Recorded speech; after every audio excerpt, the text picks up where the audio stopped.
कि अन्याय सहन नहीं करना चाहिए, अन्याय होते हुए देखना नहीं चाहिए, सभा का परित्याग कर दो, या अगर वीर हो क्षत्रिय हो तो भीड़ पड़ो। सोई द्रौपदी खिलखिला के हंस पड़ी। ऐसी ताली मार के हंसी तो बड़ा ऑकवर्ड पोजीशन हो गया। पांचों पति थे, धर्मराज युधिष्ठिर थे। द्रौपदी ने कहा, महाराज क्षमा करें, यह हंसी अकारण नहीं है, धार्मिक कारण है इसके पीछे। कि भरी सभा में जब द्रौपदी नंगी की जा रही थी, खुद के बारे में बोली, तब ये प्रतापी और न्यायी राजा, इनके ऐसा धर्मज्ञ, सुविज्ञ, नीतिज्ञ, प्रतिज्ञाबद्ध भीष्म पितामह, तब इनके प्रवचन कहां घुसे हुए थे? भीष्म पितामह ने कहा, नहीं, योग्य प्रश्न है और पुत्री योग्य प्रश्न कर रही है, मुझे उत्तर देने दो। द्रौपदी और सारे पांडव जब भीष्म पितामह बाणों की सरसैया पर थे तो 6 महीने लगातार जाते थे कथा सुनने। 6 मास की कथा करी थी उन्होंने, 3 घंटे तक व्यास जी की तरह। व्यासपीठ हो तीर था उनका बेचारे का, तीर पर सोए हुए थे और कथा करते थे। तो एक दिन जब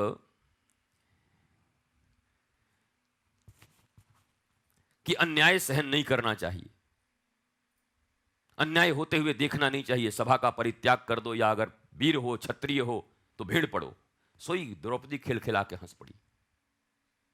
ऐसी ताली मार के हंसी तो बड़ा ऑकवर्ड पोजीशन हो गया। पांचों पति थे, धर्मराज युधिष्ठिर थे। धर्मराज बोले, ये कैसा आचरण है तुम्हारा? पति मैं तुम्हारा बैठा हूं, धर्मराज हूं, दादाजी कथा सुना रहे हैं और कथा के मध्य में तुम इस प्रकार से विभत्स विद्रूप हंसी हंसती हो। द्रौपदी ने कहा, महाराज क्षमा करें, यह हंसी अकारण नहीं है, धार्मिक कारण है इसके पीछे। बोला, हंसी के पीछे क्या धार्मिक कारण है तेरा? कथा के बीच में, कथा के बीच में तो विघ्न उत्पन्न करना राक्षसों का काम है, असुरों का काम है, और कथा चल रही है व्यास जी की और तू हंस रही है। बोला, मुझे हंसी इसलिए आ गई प्रभु कि भरी सभा में जब द्रौपदी नंगी की जा रही थी, खुद के बारे में बोली, तब ये प्रतापी और न्यायी राजा, इनके ऐसा धर्मज्ञ, सुविज्ञ, नीतिज्ञ, प्रतिज्ञाबद्ध भीष्म पितामह, तब इनके प्रवचन कहां घुसे हुए थे? अलमारी के किस कोने में थे? सारा प्रवचन इनका कहां था उस समय? तब धर्मराज युधिष्ठिर थोड़े नाराज हुए और भीम तो एकदम ज्यादा।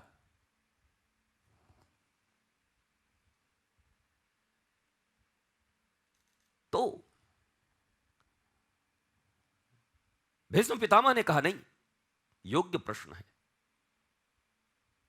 और पुत्री योग्य प्रश्न कर रही है, मुझे उत्तर देने दो। भीष्म पितामह ने कहा कि पुत्री, मैं भीष्म पितामह तब भी वही था, लेकिन दूसरों पर अत्याचार करके, गरीबों को सताकर, लोगों को मारकर, अपने राज्य विस्तार करके, छल कपट प्रपंच से जिस राज्य की स्थापना हुई और जिस राज्य का राजा दुर्योधन बैठा था और धृतराष्ट्र, मैं उनके अन्न खा रहा था, इसलिए मेरी बुद्धि बिगड़ गई थी। एक ही उत्तर दिया और कुछ नहीं, कि पिता का प्रतिज्ञा था, ये सब नहीं दिया। बोला, वो प्रतिज्ञा सब मैं तोड़ देता, मैं भी इतना धार्मिक हूं, लोक धर्म पहचानता हूं और परम धर्म पहचानता हूं। मैं भीष्म पितामह हूं, क्या मुझे मालूम नहीं कि परम धर्म के ऊपर लाखों लोक धर्म को कुर्बान किया जा सकता है? मैं उसी दिन अपने पिता को दिया हुआ वचन तोड़ देता जब मेरे सामने इस प्रकार से अधर्म और अनीति चल रही थी।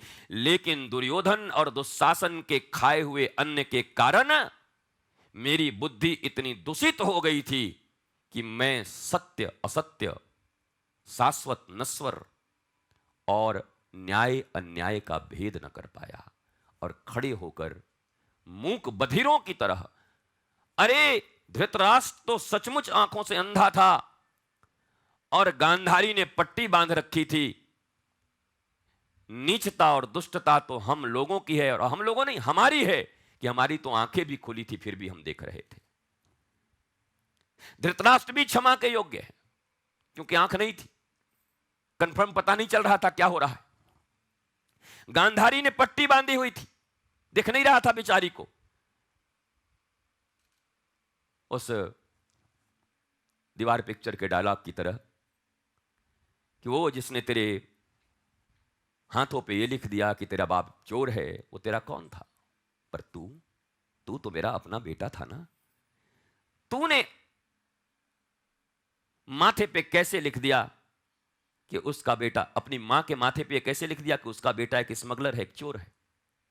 जिसने तुम्हारे हाथों पर या मेरे हाथों पे बचपन में लिख दिया था कि तेरा बाप एक चोर है, इसलिए तू इतना बदला लेने चला, और आज अपने कर्मों से तू इतना बड़ा स्मगलर बना हुआ है, तस्कर बना हुआ है, चोर बना हुआ है। तूने तो जीते जी अपने मां के माथे पे लिख दिया कि उसका बेटा एक चोर है। तू तो मेरा अपना था, वो तो पराया था। तू अपना हो के ऐसा कैसे लिख दिया? कर्मों से लिख दिया। उसने शब्दों से लिखे थे, तुमने कर्म से लिख दिया। वो जो मेरा नहीं था उसने लिख दिया कि तेरा बाप एक चोर है, और तू तो मेरा अपना औलाद है। तू चोरी करके अपने मां के माथे को शर्म से कैसे झुकने पर मजबूर कर दिया कि तू चोर है, स्मगलर है।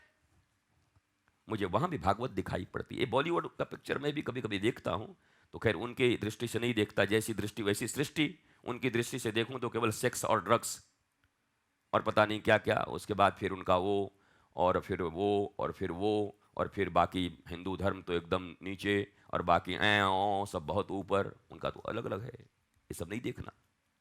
जो चीज ग्रहण करने योग्य है वो करना चाहिए। तो भीष्म पितामह कहते हैं कि मेरी संगति दुष्टों के साथ थी। हर समय इर्द गिर्द दुर्योधन रहता, मंत्रणा चलती, धृतराष्ट्र रहते। चूंकि मैं राजा का संरक्षक था, इसलिए मेरी बुद्धि इनकी अन्न और संगति से बिगड़ गई। इसलिए हे पुत्री, तुम्हें नंगा होता हुआ देखने के बाद भी मैंने आवाज नहीं उठाया। अन्न में इतना दोष है और संग में इतना दोष है। तुम जिसके तिसके हाथों से खाए जाते हो, जिसकी तिसकी संगति करते हो। तो द्रौपदी ने पूछा कि अब अच्छी बातें कैसे बोल रहे हो? कहा, बोला, उस दुष्ट के अन्न से खाए हुए जितने रक्त बने थे ना, ये सारे रक्त अब निकल चुके हैं। मैं विरक्त हो चुका,